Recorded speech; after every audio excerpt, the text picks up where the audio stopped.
मराठा आरक्षण पर आखिर क्यों सियासत तेज हो गई है? शरद पवार ने उद्धव ठाकरे से क्यों की मुलाकात?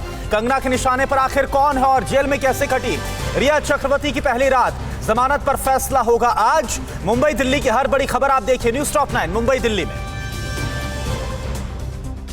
सुप्रीम कोर्ट ने महाराष्ट्र में सरकारी नौकरियों और शिक्षण संस्थानों में मराठा आरक्षण पर अंतरिम रोक लगा दी है। इस मामले को विचार के लिए बड़ी बेंच में भेजा गया है। आरक्षण पर रोक के बाद महाराष्ट्र बीजेपी ने कहा ये मराठाओं के लिए काला दिन है। खबर है कि कल शाम सीएम उद्धव ठाकरे और एनसीपी चीफ शरद पवार ने भी इस मुद्दे पर चर्चा की है।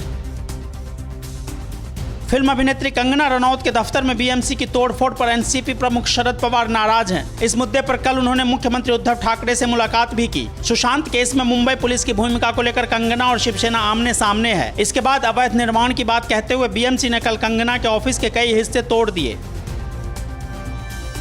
कंगना के दफ्तर में बीएमसी की तोड़फोड़ पर बॉम्बे हाई कोर्ट ने रोक लगा दी है। इससे पहले कल सुबह ही बीएमसी ने कंगना के ऑफिस को अवैध बताते हुए बुलडोजर चला दिया था। बताया जा रहा है कि कंगना ने अपना यह ऑफिस 48 करोड़ की लागत से बनाया था। कंगना ने उद्धव ठाकरे पर निशाना साधते हुए कहा कि आज मेरा घर टूटा है, कल तेरा घमंड टूटेगा।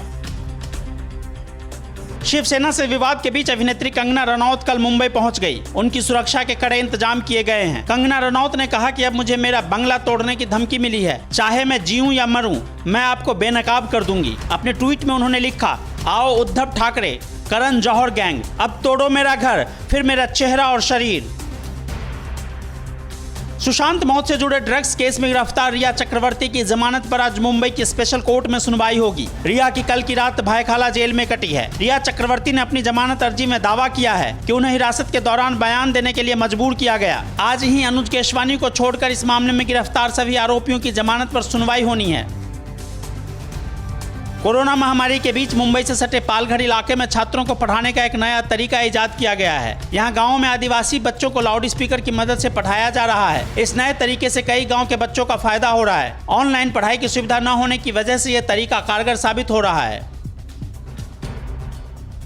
मुंबई में फिर बढ़ने लगा है कोरोना संक्रमण। 24 घंटे में कोरोना के करीब 2000 नए केस सामने आए हैं। वहीं 43 मरीजों की मौत हो गई है। मुंबई में अब तक 1,60,000 से ज्यादा लोग संक्रमित हो चुके हैं, जबकि करीब 8,000 लोगों की मौत हो चुकी है। यहाँ एक्टिव मरीजों की संख्या 25,000 से ज्यादा है।